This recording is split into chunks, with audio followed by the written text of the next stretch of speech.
अदृश्य शिवशक्तीला आदर केले आणि प्रार्थना ऐकली गेली.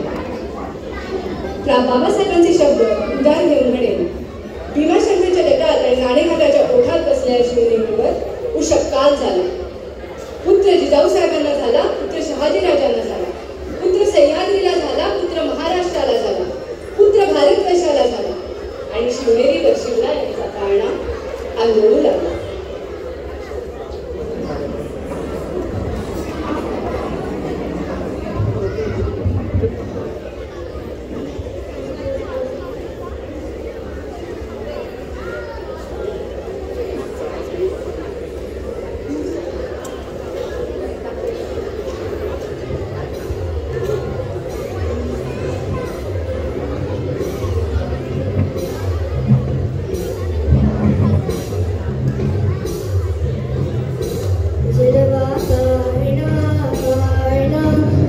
शिवाजीचा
ही आजच्या काळाचीही गरज आहे. शिवरायांच्या जीवनपटावरील अशाच काही महत्त्वाच्या घटनांचा मागोवा आता करूया.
शिवाजी महाराज होते तेव्हा शत्रुघ्न स्पष्ट होता.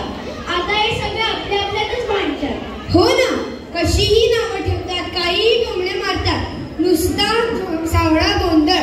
बहुतेक पुन्हा शिवरायांना जन्म घ्यावा लागेल अशी ही परिस्थिती. शिवजयंती आणि गोंधळ ह्यावरून आठवलं, मागच्या वर्षी मी भारतातल्या शाळेत होते ना, तिथे शिवजन्म नाटिका सादर केलेली. त्यात भवानी मातेचा गोंधळ केलेला. गोंधळ केलं म्हणजे गोंधळ होतो बरं का? केला किंवा घातला जात नाही तसं नाही ग. हा गोंधळ म्हणजे देवीचा गोंधळ, जो सर्वप्रथम देवाने घातला होता जेव्हा देवीने महिषासुराचा वध केला तेव्हा. पुढे शिवाजी महाराजांनी सुद्धा हीच प्रथा सुरू ठेवली. दाखव ना रेकॉर्डिंग आहे का तुझ्याकडे? हो आहे ना, हे बघ.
एकी असली आणि हेतू पवित्र असला की सगळं काही पॉसिबल होतं. पण कोणातरीचा गायडन्स पाहिजे ना, हे चेक करायला की हेतू पवित्र आहे का नाही, योग्य मार्गावर प्रयत्न आहेत का नाही. हे तर आपण आताही बघतो ना. आपला एक क्रिकेटर नुकतंच गेलेलं का बाबाजीकडे, बातम्यात बघितलं मी. अगदी बरोबर. सततच्या वाटाघाटी, लढाया ह्याचाही स्ट्रेस शिबिरांना होतात. ह्या परिस्थितीत फक्त राजकीय डावपेच नाही तर थोरांचे आशीर्वादही महत्वाचे असतात. हे शिवरायांना ठाऊक होतं, म्हणून त्यांना आध्यात्मिक गुरुची गरज वाटू लागते.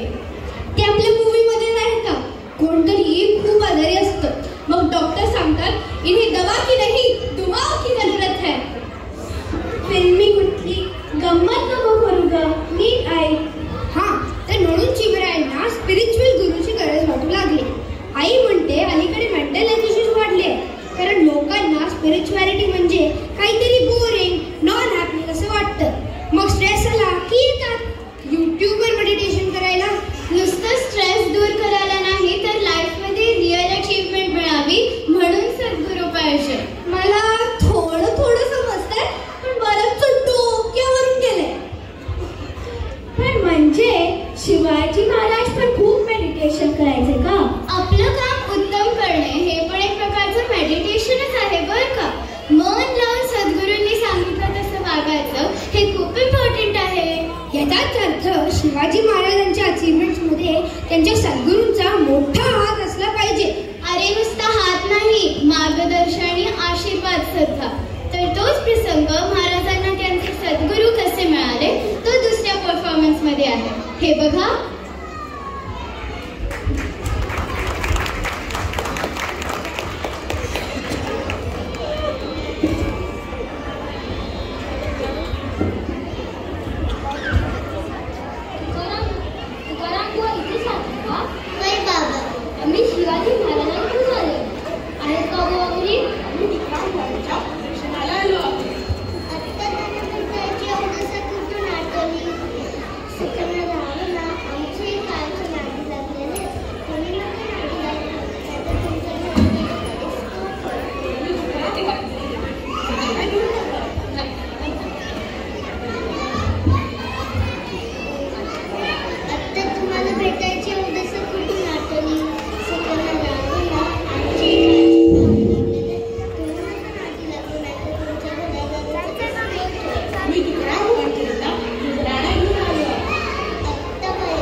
आवडे अगं विष आहे.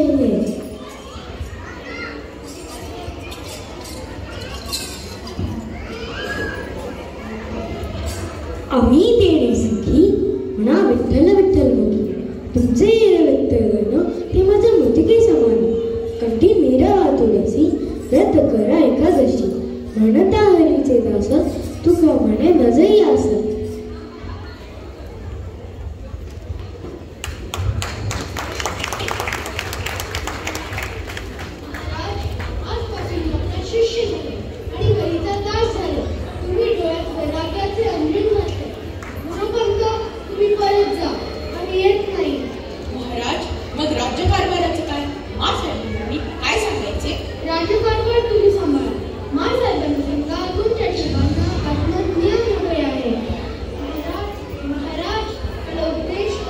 राजे, आमचा आशीर्वाद कायम तुमच्या पाठीशी आहे.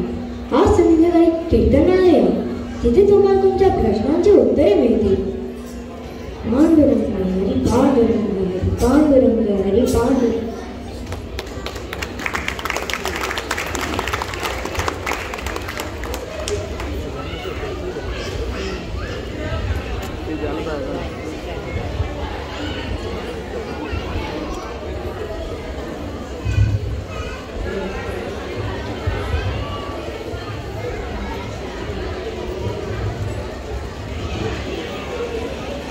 पांडुरंग हरी पांडुरंग हरी पांडुरंग हरी पांडुरंग. राजे, सकाळी जास्त बोलता आलं नाही, माझं आता ऐका. बोला पुंडलिक वरदे हरी विठ्ठल.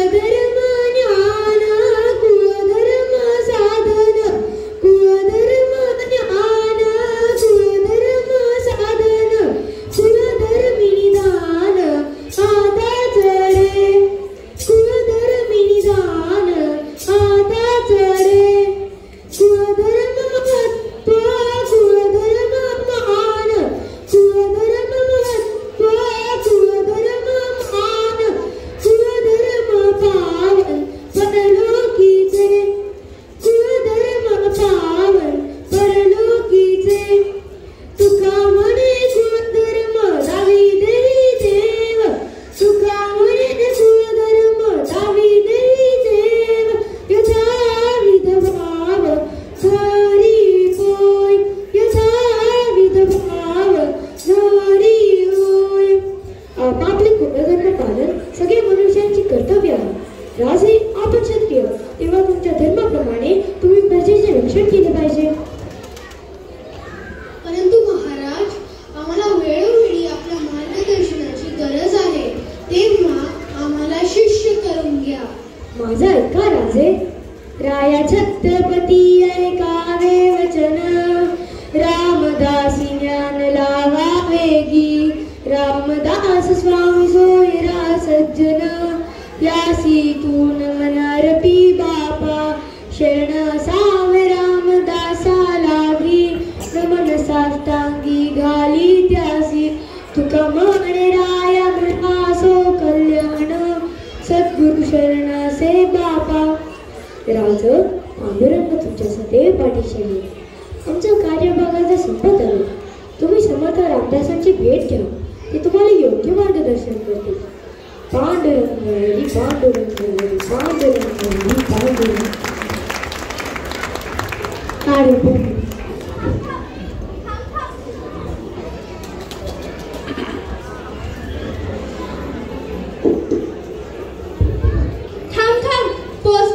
मी ती संत तुकाराम मूवी पाहिली आहे. संत तुकाराम खूप ठाणा गेले ना, ते देवांनी त्यांच्यासाठी विमान पाठवले वगैरे. किती भारी. हे साधारण कधी घडलं असेल? 1649 ते 1650 म्हणजे आपले शिवराय साधारण 20 years old असतात. म्हणून मग शिवराय समर्थांना भेटले होय.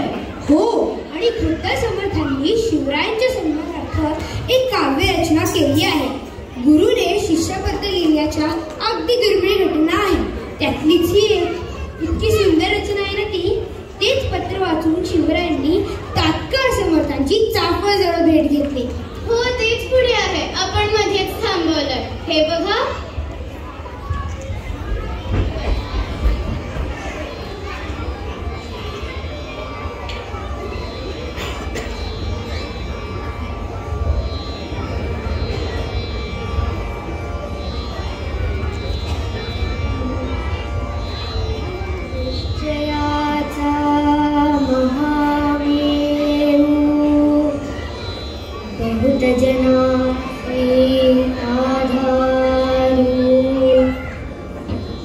अखंड स्थितीचा निर्धारू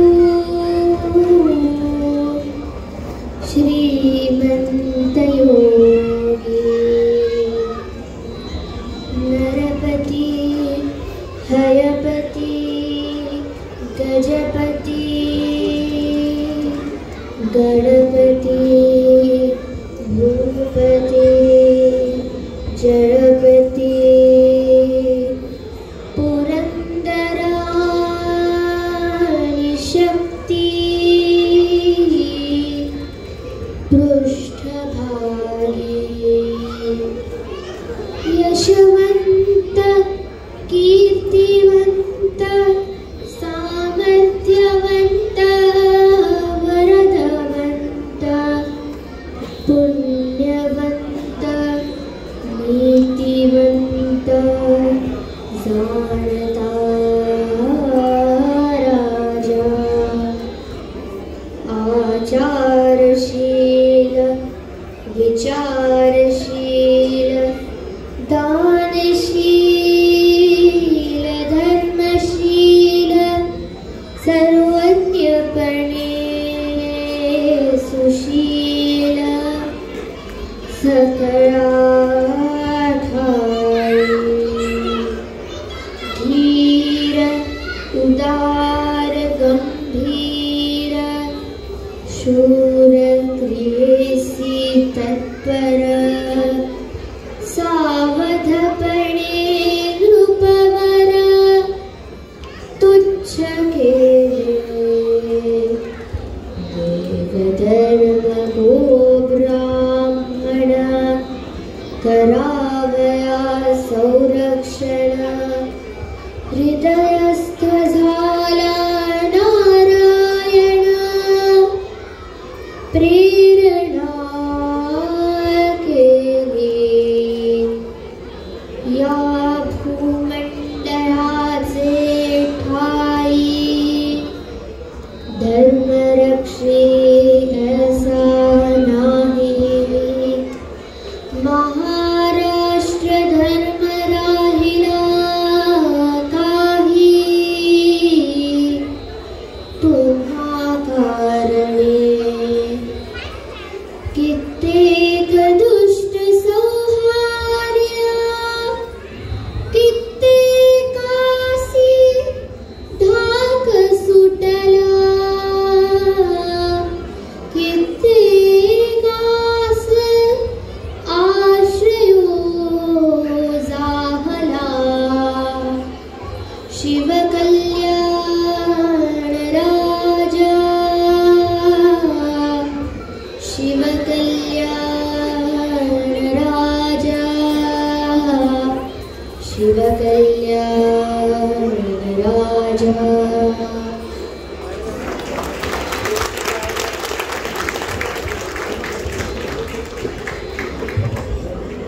जगदंब जगदंब त्रिकालज्ञानी सर्व परिस्थिती जाणताच आम्हाला अनुग्रह द्या आपल्या चरणांचा सेवक म्हणून इथेच राहू द्या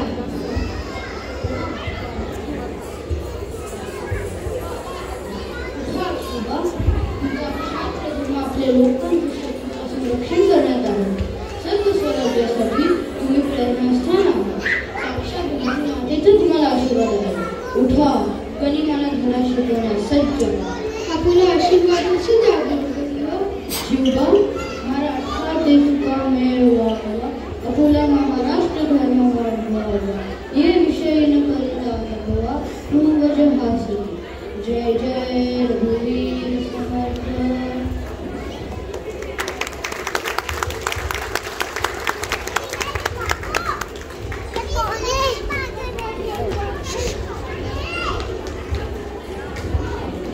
समर्थ रामदासांचा लोकसंग्रह मोठा होता. त्यांनी भारतभर भ्रमण करून 1100 मठ म्हणजे काय म्हणता येईल बरं मॉनेस्ट्री उभ्या केल्या.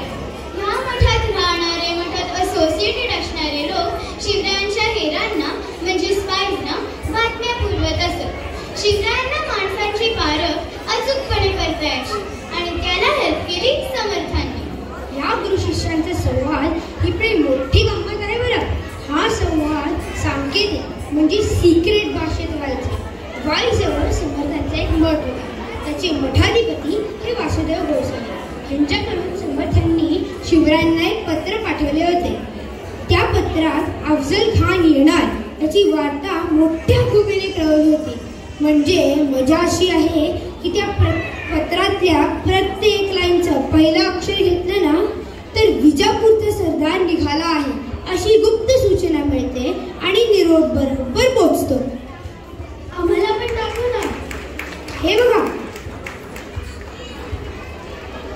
वरून विवेके करावे कार्य साधन, जावरून जाणार नरतनु हे जाणून, वरून पुढील भविष्यात हे मन आणि वरून रहाटोची नये.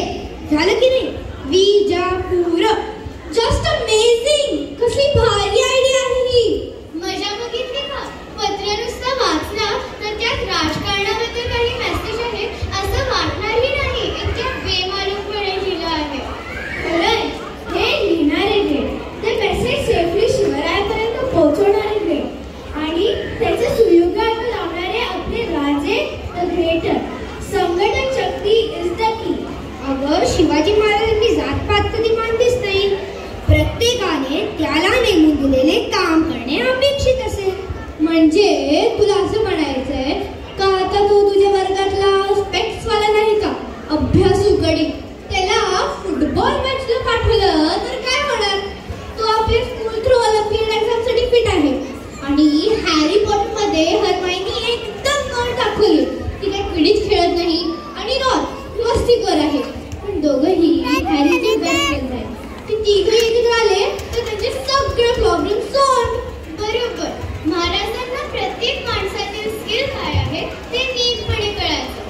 देशपांडे आणि त्यांचे सवंगडी युद्धात प्रवीण होते, तर पंताजी गोपीनाथ वगैरे वकील मंडळी हुशारीने बोलण्यात एक्सपर्ट होते.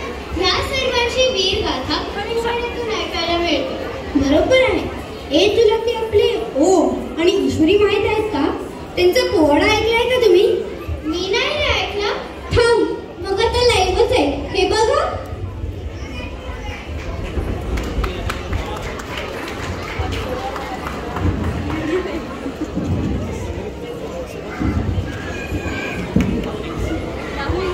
हॅलो.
शिवाजी महाराजांच्या सेनेमध्ये 13 प्रमुख होते, म्हणजे पोझिशन्स. मुसलमान बांधव सांभाळत होते. इब्राहिम खान, नूर खान बेग, काझी हैदर वगैरे. महाराजांनी जातीभेद कधीही केला नाही. डिवाइड अँड रूल पद्धतीने सगळ्यांनी आपला फायदा उठवला. शिवरायांनी सगळ्यांना एकत्र करून आपल्या देशाचे भविष्य घडवले. असे आजी म्हणते ते खरंच. आपल्या स्कूलमध्ये कसं बोली करणारी मुलं सेक्शन, डिव्हिजन, ग्रेड विसरून एकत्र येतात आणि दादागिरी करतात, कसं? अरे फक्त बोली करण्यासाठी नाही, पण देशाचे म्हणजे इंडियन अपडेट चांगल्या होण्यासाठी येऊ शकतो ना. आता आपण सुद्धा सगळे डिफरन्सेस विसरून फक्त आणि फक्त देशाच्या भल्यासाठी काम करायचं. आपल्याकडे वाकडी नजरेने पाहणाऱ्यांना अद्दल घडवायचे. संकट येत राहणार, घाबरायचं नाही, डगमगायचं नाही, त्या सामोरं जायचं आणि चारही मुंड्या चित करायच्या. म्हणतात ना, जेवढा संकट निकट तेवढाच मनाचा तिखट. हो तर. हर हर महादेव, हर हर महादेव, हर हर महादेव.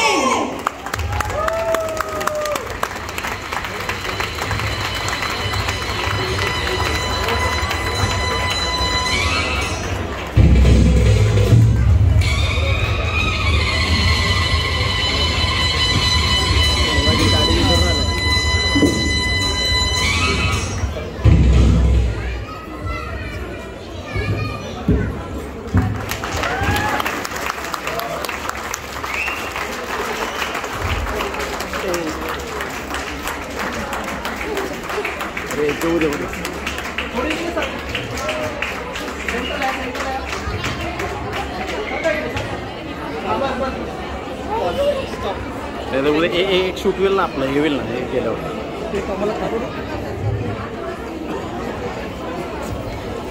शिवाजी दाढी विसरला.